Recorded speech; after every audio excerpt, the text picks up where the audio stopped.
or holy abiding that Master Jiva mentioned. This is loving kindness. Again, you're wishing oneself and another to be happy and peaceful. Don't forget yourself. You have to have a strong base. Not being selfish, but you have to be happy to help other people to be happy. Have loving kindness towards yourself. Don't torture yourself, committing to so many things you cannot handle. And then what happens? You kind of deteriorate yourself. So basically, a strong base would help other people as well by generating more of goodness, not only to yourself and towards other people. So in the radiation of loving kindness, some of those sutra will tell you to may I be happy, may I be peaceful, and so on, before you even radiate loving kindness to other people. And second, the loving kindness still has a little bias. Like you want your children to be happy, your parents to be happy, your family, your friend to be happy, but you need to have a little bias. So second one is compassion. It's like universal love. There's no limit to that. You're wishing oneself and others to be free from suffering, which is the Buddha was saying, all beings are but companion of birth, aging, sickness, and death, with no exception. That's what he found out. So he couldn't help not helping others. He had this compassion.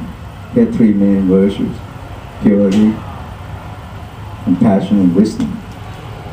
They said he could not help not helping others because he went through all that. That's why he come out and teaches this Four Noble Truths, between arising, the middle path, and so on. So compassion is like universal love, no limit, limitless.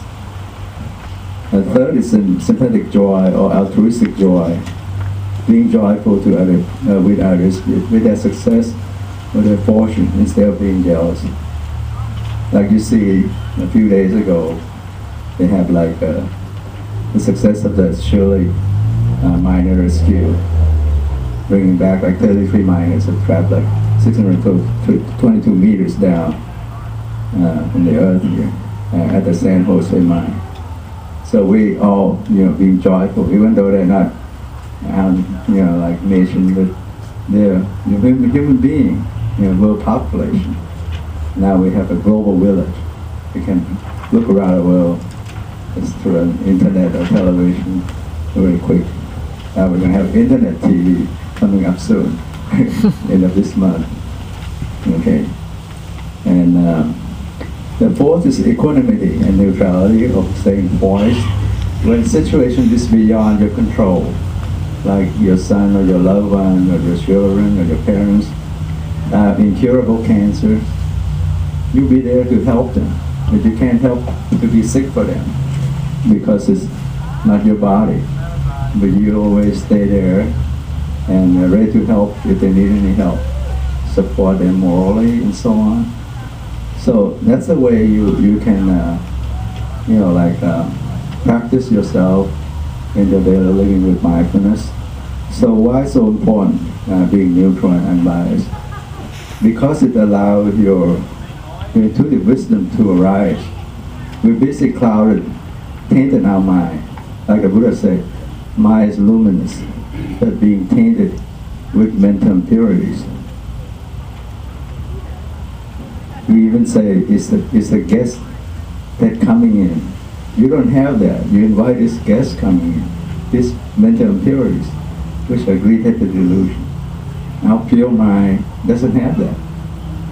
But that's not the enlightened mind, luminous, when you can ward off all the dirt of these mental impurities.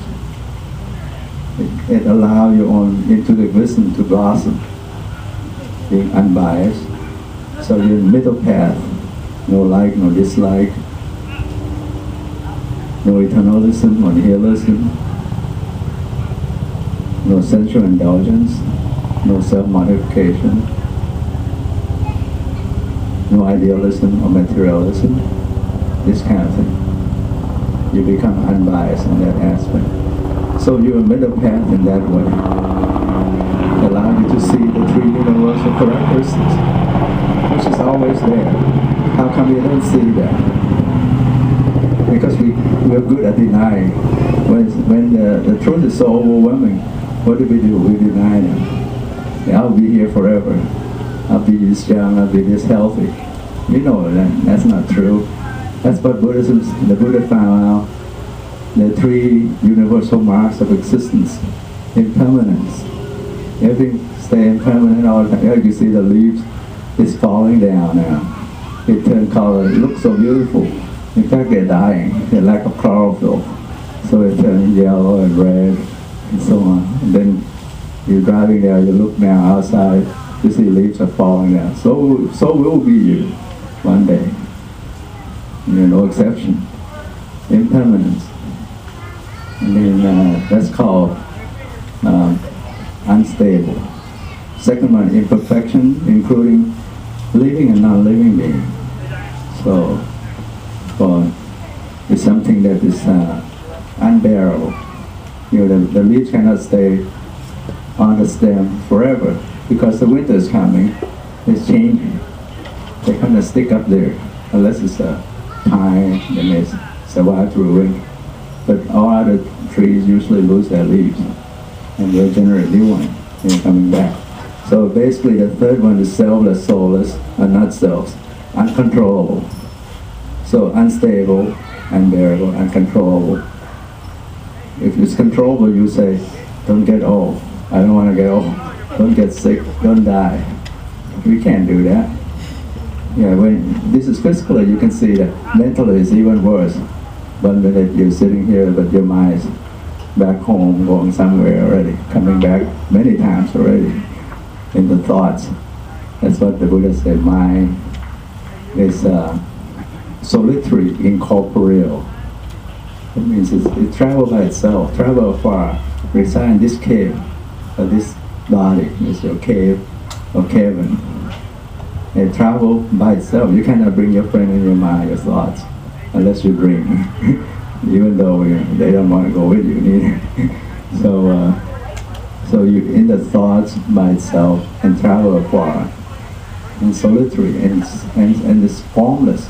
That's why it's very difficult to see the mind. But to leave a trace behind in the thoughts or feelings or perception, which you can track it down through meditation. Like mindfulness and self-awareness is like pure perception or mundane feeling, like hot, cold, soft, hard, loose, tight, this kind of feeling, or happy, unhappy, or neutral feeling that you practice through your insight meditation, allow you to see the true nature of things as they truly are. When you see it truly, the mind accepts it instead of denying.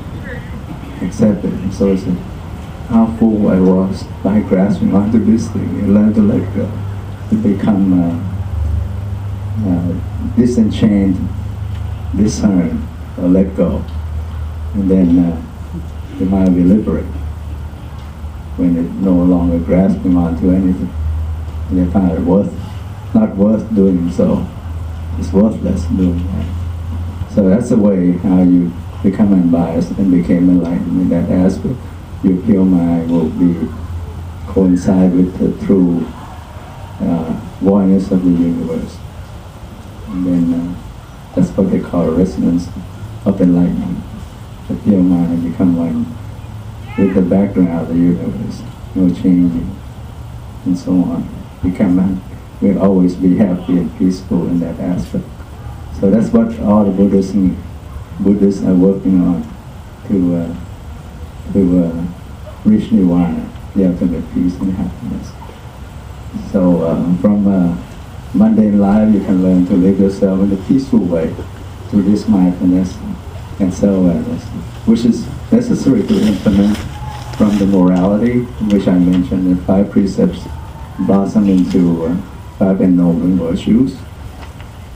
Mental concentration requires this mindfulness, self-awareness, and then wisdom definitely need this self-awareness to be perfected and see the truth of the 3 universal characteristics or marks of existence, of impermanence, imperfection, and selfless in nature, and I accept the truth as it is. Thank you.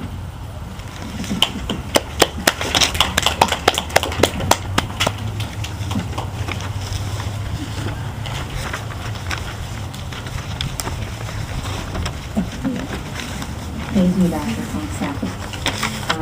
At this point, I don't know if everybody wants, before we get our final speaker, if you want to stand up and stretch.